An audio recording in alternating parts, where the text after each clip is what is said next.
Price lord.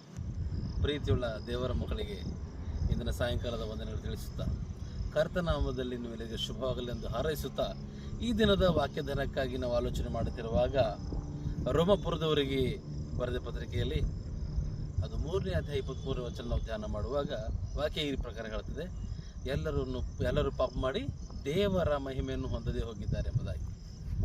ಹೌದು, ನಿಜವಾಗಲೂ ಲೋಕದಲ್ಲಿರ್ತಕ್ಕಂಥ ಪ್ರತಿಯೊಬ್ಬ ಮನುಷ್ಯನು ಈ ಲೋಕದಲ್ಲಿ ತಾನು ಬದುಕಿರುವ ಸಮಯದಲ್ಲಿ ಅನೇಕ ಪಾಪಗಳನ್ನು ಮಾಡ್ತಾನೆ. ಪರಿಶುದ್ಧನಾದ ದೇವರು ಈ ರೀತಿಯಾಗಿ ಹೇಳ್ತಾನೆ ಅಂತಂದ್ರೆ, ಈ ಲೋಕದ ಇರುವ ಪ್ರತಿ ಮನುಷ್ಯನು, ಹುಟ್ಟಿ ಬಂದ ಪ್ರತಿಯೊಂದು ಮನುಷ್ಯನು ಪಾಪ ಮಾಡಿದ್ದಾನೆ ಎಂಬುದಾಗಿ. ಹಲ್ಲೆಲೂಯಾ. ಆದರೆ ಪಾಪ ಪರಿಹಾರಕ್ಕೆ ಒಂದೇ ಯಜ್ಞವಿದೆ, ಅದೇಂತಂದ್ರೆ ಅದು ಪರಿಶುದ್ಧವಾದ ಕುರಿ ಮರಿಯ ಬಲಿ ಎಂಬುದಾಗಿ. ಹಲ್ಲೆಲೂಯಾ. ಅದಕ್ಕೋಸ್ಕರ ಈ ಪಾಪವನ್ನು ಜಯಿಸಲಿಕ್ಕೆ ಮನುಷ್ಯನಿಂದ ಆಗುವುದೇ ಇಲ್ಲ ಎಂಬುದಾಗಿ ಮತ್ತೊಂದು ಆವರ್ತಿ ಕರ್ತನಾದ ದೇವರು ನಮಗೆ ವ್ಯಕ್ತಪಡಿಸುತ್ತಾ ತಾನು ಆದಿ ಸಂಕಲ್ಪದಲ್ಲಿ ಹೇಳಿದ ಮಾತು, ಮಾತೇನೆಂದರೆ ಅದಕ್ಕೋಸ್ಕರ ಬೇಕಾಗಿದ್ದ ಬಲಿ ಅದು ಪರಿಶುದ್ಧವಾಗಿರಬೇಕಂತ ಹೇಳಿ.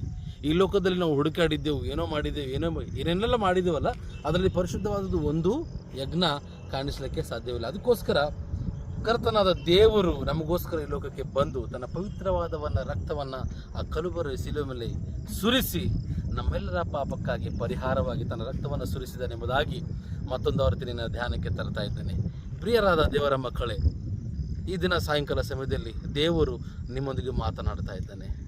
ಒಂದು ವೇಳೆ ಬಚ್ಚಿಟ್ಟಿರುವ ನಿನ್ನ ಪಾಪಗಳು ಮನುಷ್ಯರಿಗೆ ಹೇಳಕ್ಕೆ ನೀ ಹೆದರುತ್ತೀಯನೋ, ಆದರೆ ಮನುಷ್ಯರ ಮುಂದಲ್ಲ, ದೇವರ ಮುಂದೆ ಬಾ. ಈ ಸಾಯಂಕಾಲ ಸಮಯದಲ್ಲಿ ಕರ್ತನಾದ ದೇವರು ನಿನ್ನನ್ನು ಕರಿತಾ ಇದ್ದಾನೆ, ಬಾ, ನಿನ್ನ ಭಾರ ನನ್ನ ಮೇಲೆ ಹಾಕು. ಯಾಕಂದರೆ ನಿನ್ನ ಭಾರ ಆ ಕಲುಬರಿ ಶಿಲುಬೆ ಮೇಲೆ 2000 ವರ್ಷಗಳ ಹಿಂದೆ ನಾನು ಹೊತ್ತುಕೊಂಡಿದ್ದೇನೆ ಎಂಬುದಾಗಿ. ಆ ಪಾಪ ಹೊತ್ತುಕೊಂಡಿರುವ ನಾನು ಮತ್ತೊಂದು ಆವರ್ತಿ ನಿನಗೆ ಜ್ಞಾಪಕ ತರ್ತಾ ಇದ್ದೇನೆ, ಬಾ, ನಿನ್ನ ಪಾಪದ ಬಂಧನಗಳು ಬೆಳೆಸಲಿಕ್ಕೆ ನಾನು ಶಕ್ತನಾಗಿದ್ದೇನೆ ಎಂಬುದಾಗಿ. ಹಲ್ಲೆಲೂಯಾ.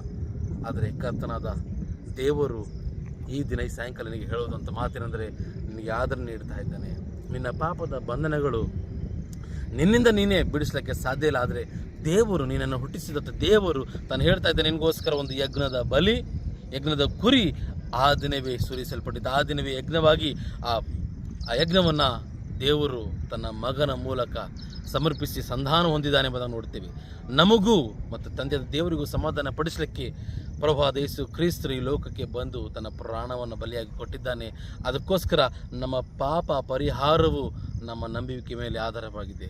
ಆದರೆ ನಮ್ಮ ನಂಬಿಕೆ ನಮಗೋಸ್ಕರ ಪ್ರಾಣ ಕೊಟ್ಟ ಕ್ರಿಸ್ತ ಯೇಸುವಿನಲ್ಲಿ ಇಡುವುದಾದರೆ ಈ ದಿನ ನಿಮಗೆ ಬಿಡುಗಡೆ ಆಗಲಿಕ್ಕಿದೆ, ಈ ದಿನ ನಿಮ್ಮ ಪಾಪಕ್ಕೆ ಪರಿಹಾರ ಆಗಲಿಕ್ಕಿದೆ.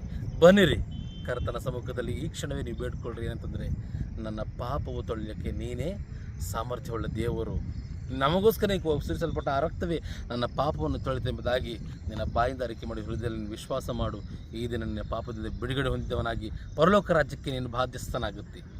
ಬಂದಿರಿ, ನಿಮಗೋಸ್ಕರ ಪ್ರಾರ್ಥನೆ ಮಾಡಿ ನಾನು ಮುಕ್ತಾಯ ಮಾಡ್ತೇನೆ. ಪರಲೋಕದಲ್ಲಿರುವ ತಂದೆ, ನಿಮಗೆ ಸ್ತೋತ್ರ ಸಲ್ಲಿಸುತ್ತಾ ಈ ವಾಕ್ಯಗಳು ಕೇಳಿರುವ ಪ್ರತಿಯೊಂದು ಸಹೋದರನ ದೇವರೇ, ನೀನು ದೃಷ್ಟಿಸಿ ನೋಡು. ಅವರವರ ಜೀವಿತಗಳು ಇಟ್ಟಂಥ ನಂಬಿಕೆಯ ಮೂಲಕ ಅವರಿಗೆ ನಿನ್ನ ಬಿಡುಗಡೆ ಕೊಟ್ಟು ನಿನ್ನ ಪವಿತ್ರವಾದ ರಕ್ತದಿಂದ ಅವರನ್ನು ತೊಳೆದು ನಿನ್ನ ಮಕ್ಕಳಾಗಿ ಸ್ವೀಕಾರ ಮಾಡಿ, ನಿನ್ನ ಯಾಜಕ ರಾಜ್ಯನಾಗಿ ಅಪ್ಪ ನೀನೇ ಅವರನ್ನು ಸ್ವೀಕಾರ ಮಾಡಿ ಪರಲೋಕ ರಾಜ್ಯಕ್ಕೆ ಬಾಧ್ಯಸ್ಥರಾಗುವಂತೆ ಮಾಡು ಎಂಬುದಾಗಿ ಪ್ರಾರ್ಥಿಸುತ್ತಾ ಚಿಕ್ಕದ ಪ್ರಾರ್ಥನೆ ನಮ್ಮ ರಕ್ಷಕನು ಒಡೆಯನು ನಮಗಾಗಿ ತಿರುಗಿ ಬರಲಿಕ್ಕಿರುವ ಕ್ರಿಸ್ತ ಯೇಸುವಿನ ಮಧುರ ನಾಮದಲ್ಲಿ ಪ್ರಾರ್ಥಿಸಿ ಬೇಡಿ ಹೊಂದಿದ್ದೇನೆ ತಂದೆಯೇ.